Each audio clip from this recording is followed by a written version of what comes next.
Ce chiffre à présent, il y aurait, flottant entre deux eaux sur toutes les mers du monde, 200 millions de tonnes de déchets plastiques. C'est 20 fois le poids de la Tour Eiffel, des bouteilles, des emballages qui se retrouvent ensuite sur nos côtes et sur nos plages. Il n'est pas facile de s'en débarrasser, mais de nouvelles techniques apparaissent. C'est le reportage au format Terre augmentée, teinté d'espoir, de Mathilde Guénégan, Mathieu Lézy et Noélie Claire. De la côte atlantique à la Méditerranée, en passant par les eaux turquoises de la Nouvelle-Calédonie, la beauté de ces paysages est incontestable et pourtant, ils sont menacés.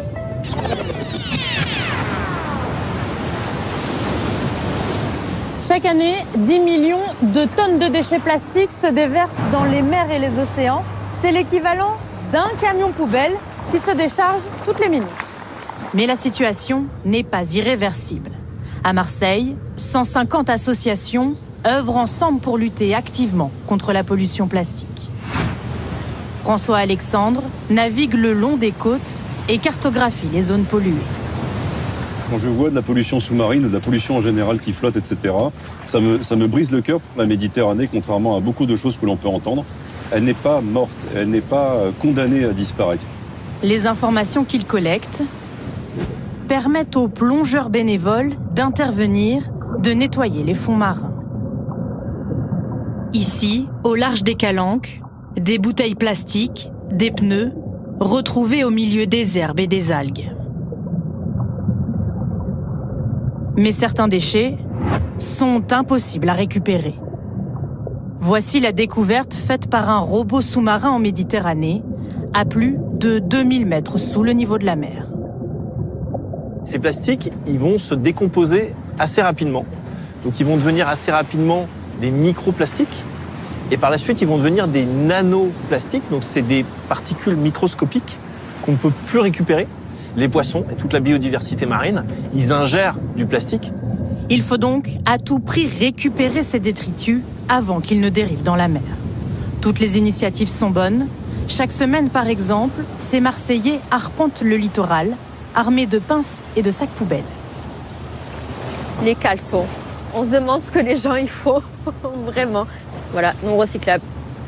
Quand il s'agit des petits déchets, c'est beaucoup plus minutieux. Il faudrait avoir des tamis et passer la journée en fait à tamiser les cailloux, le sable et pouvoir ramasser tous ces micro-déchets.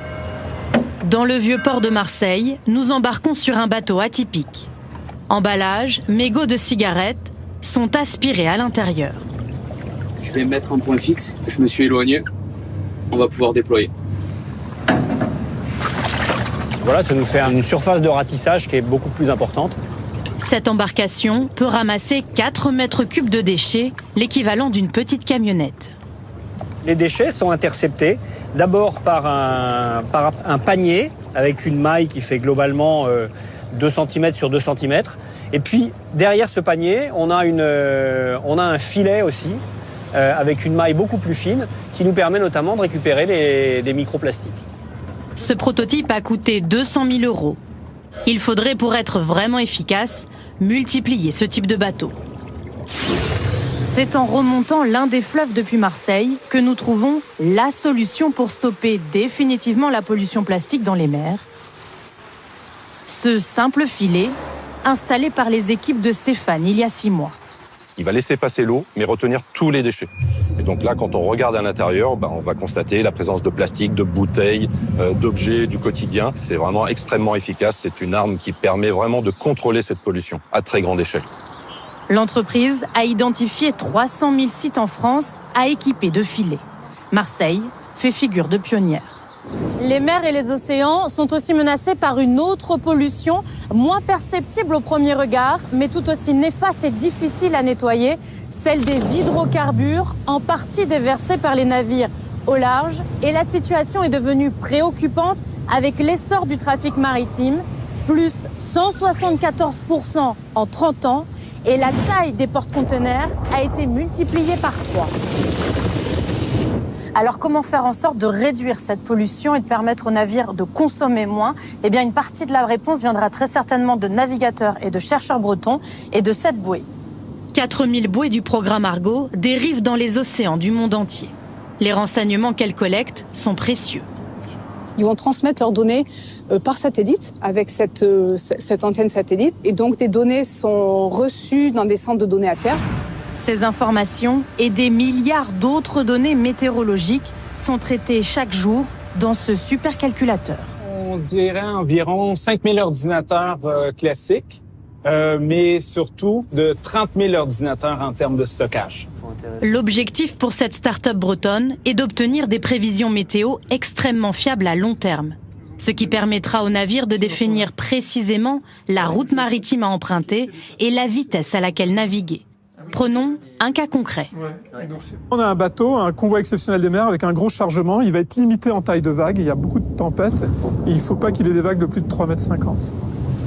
Donc on va essayer de le faire partir aujourd'hui, on va regarder. Mais on voit dans la simulation que rapidement, il va y avoir dès qu'il va sortir du goulet, il y aura 4,50 m, 5 m de vague. Finalement, on va trouver une fenêtre probablement dans 3 jours. Donc on va le suivre et puis on va lui dire attention, là ouais, ça s'est plutôt amélioré, là ça s'est plutôt dégradé. En optimisant ainsi les itinéraires, les navires peuvent économiser jusqu'à 8% de carburant sur chaque trajet. C'est comme sur l'autoroute en voiture, si vous roulez un coup à 150 et un coup à 110, vous consommez beaucoup plus que si vous roulez tout le temps à 130. Donc c'est économique et écologique. Économique et écologique, voilà. Les compagnies de transport utilisent aussi de plus en plus d'autres carburants moins polluants comme le gaz naturel liquéfié. C'est la combinaison de toutes ces initiatives, petites ou grandes, qui permettra de préserver les mers de demain et d'éviter qu'il y ait plus de plastique, de pollution, que de poissons dans les océans.